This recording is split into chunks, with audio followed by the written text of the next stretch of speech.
The old man walked across the dusty training field, his faded green cap pulled low over his weathered face. The morning sun beat down on the Navy SEAL training facility as recruits pushed through grueling drills.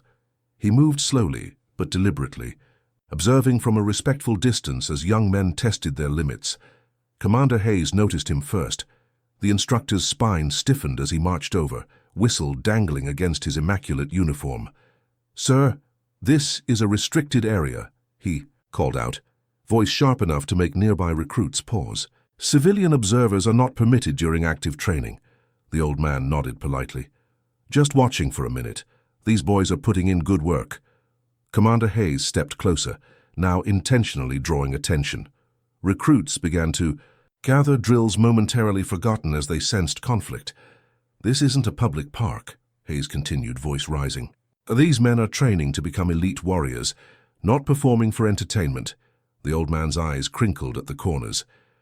"I understand." "Do you?" Hayes scoffed, looking the visitor up and down, taking in his worn olive jacket, simple, jeans, scuffed boots. "I doubt that very much. Who authorized your presence here?" The silence stretched uncomfortably as dozens of eyes examined the intruder. Someone snickered. "Nobody," the old man admitted quietly. "I was just passing by." Hayes's face reddened. "Then I suggest you continue passing by, before I have security escort you out. We don't need distractions from civilians who couldn't begin to understand what happens here." The old man's shoulders hunched slightly. For a moment something flickered in his eyes, not anger but something deeper, more complex. Then it vanished. "Of course," he murmured, turning to leave. "Let this be a lesson," Hayes announced to his recruits, "the difference between those who merely watch and those who serve. Back to your stations." As the old man walked away, only one recruit, a young man named Marcus, noticed the edge of a tattoo peeking from beneath his sleeve. Something about the design made him frown thoughtfully. Edward Sullivan, Eddie to the few who knew him, lived in a small one-bedroom apartment on the quiet end of town. Each morning, he woke before dawn, made his bed with military precision, and prepared the same breakfast: 2 eggs, black coffee, and plain toast. The routine hadn't changed in decades. The elementary school where he worked as a custodian welcomed his quiet efficiency. Children waved as he mopped hallways or repaired broken desks. Unlike most adults, they didn't seem bothered by his silence or the distant look that sometimes clouded his eyes. "Mr. Eddie fixed my science project," 8-year-old Lily announced to her class one day. "It fell apart and he made it work again with just paper clips and rubber bands." What Lily didn't mention was how Eddie had explained tension and structural integrity while working, using simple words but complex concepts, or how his hands, rough and scarred, moved with surgeon-like precision. His apartment walls held no photographs, no medals, no mementos, just a single bookshelf filled with volumes on military history, wilderness survival, and oddly, poetry. A locked wooden box sat on the highest shelf, untouched for years. After the incident at the training facility, Eddie sat on his balcony, staring at nothing. The sleeve of his shirt had risen just enough to reveal the edge of the tattoo, the distinctive trident of the Navy SEALs, inked decades ago but still sharp against his skin. The school principal, Dr. Abrams, was one of few who suspected there was more to the quiet janitor. She'd noticed how he calmed a panicking child during a severe asthma attack, his voice shifting to something commanding, yet reassuring until medical help arrived. "You've handled emergencies before," she'd observed afterward. Eddie had simply nodded. "A long time ago." What Dr. Abrams didn't know was that Edward Sullivan had once led one of the most decorated SEAL teams in Vietnam, that the hands now fixing broken playground equipment had once rescued 43 American soldiers from behind enemy lines in an operation so classified it remained redacted in official records, or that the Medal of Honor, America's highest military distinction, sat in that locked wooden box unseen by anyone for 30 years. At night, Eddie sometimes awakened drenched in sweat, phantom sounds of helicopter rotors fading as he oriented himself. On those nights, he would sit by the window and repeat the names of every man he'd served with, those who returned and those who didn't. The next day, Eddie found himself drawn back to the perimeter of the training grounds. He couldn't explain why, even to himself. Perhaps it was the sound of the commands, the cadence of training that had once been the foundation of his existence. A different group of recruits ran drills today, their faces strained with effort. Eddie watched from a distance, this time careful, to remain inconspicuous behind the permitted viewing area. Commander Hayes was there again, barking orders, occasionally singling out individuals for particular criticism. "Your father was a SEAL, Dawson. He'd be ashamed to see you struggle through a simple obstacle course." Eddie winced at the instructor's words. That wasn't how you built warriors, by shaming them. That wasn't how his team had worked. Lost in thought, he didn't notice when a young recruit stopped at the water station near him until the man spoke. "You were here yesterday," the recruit observed, gulping water between heavy breaths. Eddie nodded slightly. "Hayes is always like that," the recruit continued, wiping his mouth. "Says it weeds out the weak. I'm Marcus, by the way." "Eddie, he," replied simply. Marcus studied him for a moment. "You military?" Before Eddie could respond, Commander Hayes's voice cut across the field. "Williams, socializing with the locals now? 20 burpees, then back to formation." Marcus grimaced apologetically and jogged away. Walking home, Eddie found himself troubled by a question that hadn't surfaced in years. Did any of it still matter? The training, the missions, the sacrifices? If no one remembered, if it all faded away like footprints in sand, what remained? That evening, for the first time in decades, Eddie opened the wooden box. The metal gleamed in the dim light, alongside faded photographs of young men with arms thrown around each other's shoulders, faces split with exhausted grins, men who had trusted him with their lives. "We didn't do it for recognition," he murmured, to the empty room. The SEAL ethos had never been about glory or acknowledgement. It had been about the mission, about the man beside you.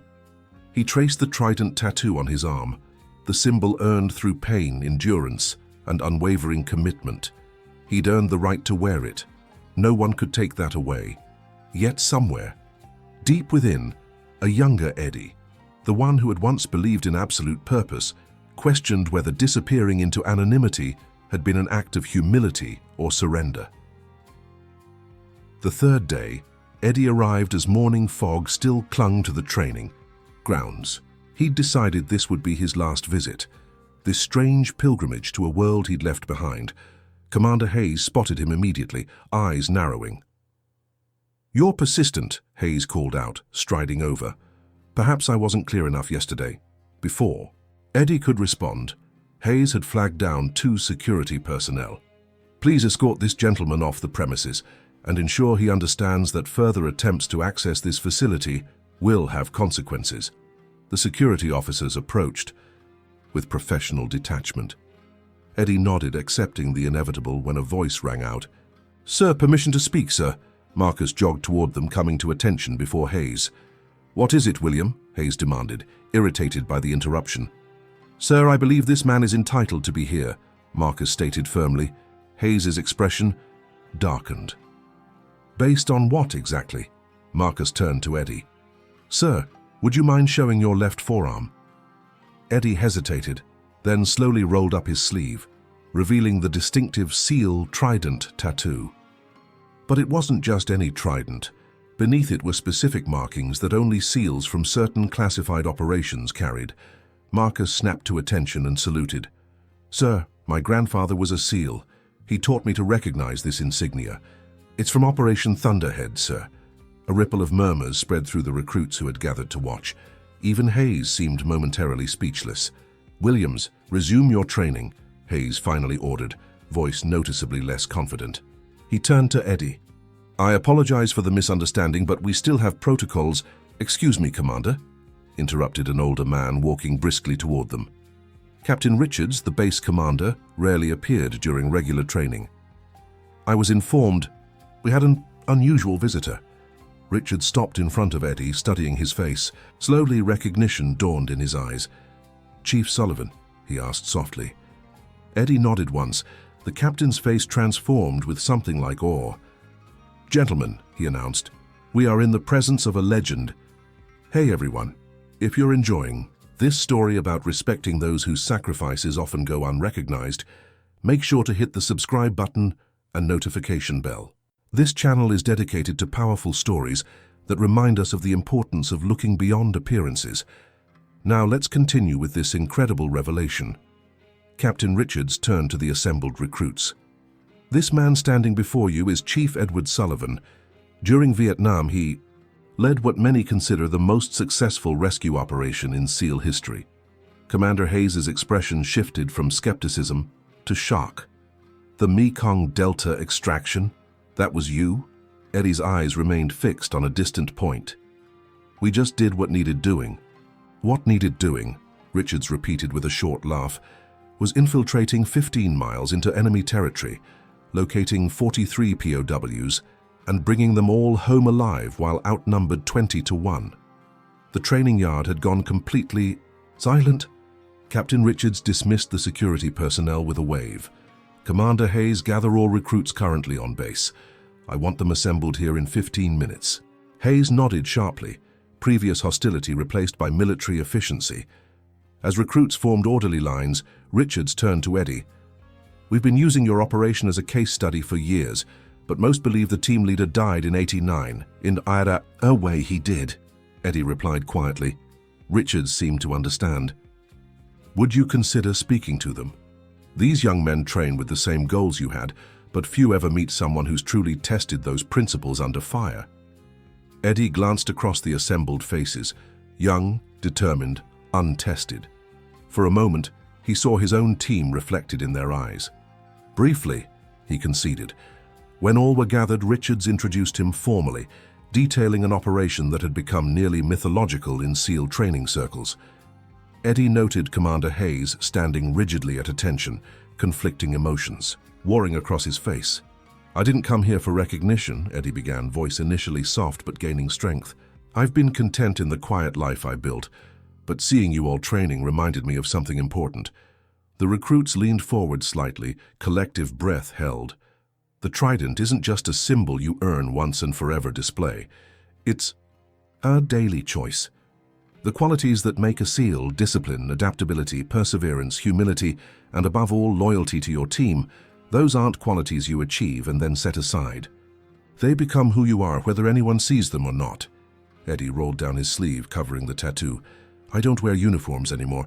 I fix broken things at an elementary school, but everything I am was forged here, in training grounds, like this, and tested in moments where failure meant death.